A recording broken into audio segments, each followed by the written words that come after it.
இன்றைக்கி நவராத்திரி 7ஆம் நாள் நைவேத்தியம் மண்டவளம் படைக்கணும் கடவுளுக்கு. இன்றைக்கி நம்ம என்ன பண்ணுறோன்னா மண்டவளத்தை வச்சு சக்கரை பொங்கல் எப்படி செய்கிறதுன்னு பார்க்கலாம். அதுக்கு நான் ஒரு வீசம்படி பச்சரிசி எடுத்துக்கிறேன். 1/4 டம்ளர் பாசிப்பருப்பு போட்டு ஊற வச்சுக்கலாம். இதில் நம்ம தண்ணி ஊற்றி ஒரு 3 தடவை அலசிட்டு ஒரு அரை மணி நேரம் ஊற வச்சு எடுத்துக்கலாம். நம்ம அரை மணி நேரம் ஊற வச்சு நல்லா 3 தடவை கழுவி எடுத்தாச்சு. இப்போ நான் இன்றைக்கி சக்கரை பொங்கல் வந்து குக்கரில் வைக்க போகிறேன். ஸோ குக்கரில் எப்படி ஈஸியாக டேஸ்டியாக வைக்கலான்னு பார்க்கலாம். ஸோ நான் சின்ன குக்கர் எடுத்துகிட்டு குக்கருக்கு மாற்றிக்கலாம். இப்போ நான் 1.25 டம்ளர், 1 டம்ளர் அரிசியும் 1/4 டம்ளர் பாசிப்பருப்பு எடுத்திருக்கேன். அப்போ மொத்தமாக 1.25 டம்ளர்னு கணக்கு வச்சிட்டோம்னா 2.5 டம்ளர் தண்ணி ஊற்றணும். நான் ஒரு 1/4 டம்ளர் நல்லா சாதம் வந்து பொங்கல் குழஞ்சி வர மாதிரி இருக்கிறதுக்காக நான் என்ன சேர்த்துருக்கேன்னா ஒரு 1/4 டம்ளர் எக்ஸ்ட்ரா சேர்த்து 2.25 டம்ளர் தண்ணி ஊற்றப்பாரு. 2.25 டம்ளர் தண்ணி ஊற்றிக்கலாம்.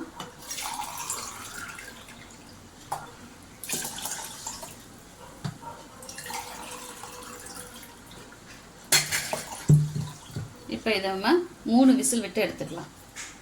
இந்த ப்ரெஷரும் நின்றுச்சு. இப்போ இதை நம்ம ஓப்பன் பண்ணிக்கலாம்.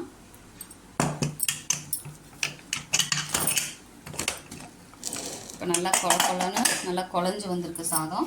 இந்த சாதம் சூடாக இருக்கிறப்பயே நம்ம என்ன பண்ணிக்கலாம்னா நம்ம நுணுக்கி வச்சுருக்க ஏலக்காவை போட்டுக்கலாம். ஏலக்காவை போட்டுட்டு நம்ம மண்டவளம் வந்து பார்த்திங்கன்னா நான் 400 கிராம் எடுத்திருக்கேன். இந்த 400 கிராம் மண்டவளத்தையும் இதில் சேர்த்துக்கலாம். மண்டவளம் வந்து சின்ன சின்னதாக இருக்கு இல்லையா, அது எல்லாமே உருகி நமக்கு நல்லா டேஸ்ட் கொடுக்கும். மண்டவெல்லாம் இந்த சாதத்தோட சூட்லேயே நல்லா உருகிருச்சு. இப்போ நம்ம என்ன பண்ணலாம்னா நெய்யில் முந்திரியும் கிறிஸ்மஸும் தாளித்து இதில் போட்டுக்கலாம். இந்த முந்திரியையும் கிறிஸ்மஸையும் போட்டுக்கலாம் இதில். இப்போ இதை நல்லா வணங்கட்டும். இது வந்து முந்திரி வந்து கலர் சேஞ்ச் ஆகணும். அதே மாதிரி இந்த ட்ரை கிரேப்ஸ் வந்து நல்லா உப்பி வரும். அந்த சமயத்தில் நம்ம அடுப்பு ஆஃப் பண்ணிவிட்டு எடுத்துக்கலாம். ட்ரை கிரேப்ஸ் பார்த்தீங்கன்னா உப்பி வந்துருச்சு. அதே மாதிரி முந்திரியும் நல்லா ஃப்ரை ஆயிடுச்சு. இப்போ இதை எடுத்து நம்ம பொங்கலில் போட்டுக்கலாம்.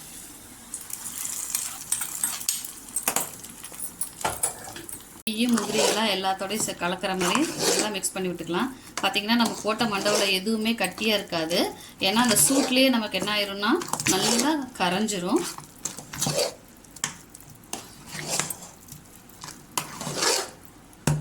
இப்போது சுவையான சக்கரை பொங்கல் ரெடி. நம்ம இப்போ இதை நெய்வேத்தியம் பண்ணிக்கலாம்.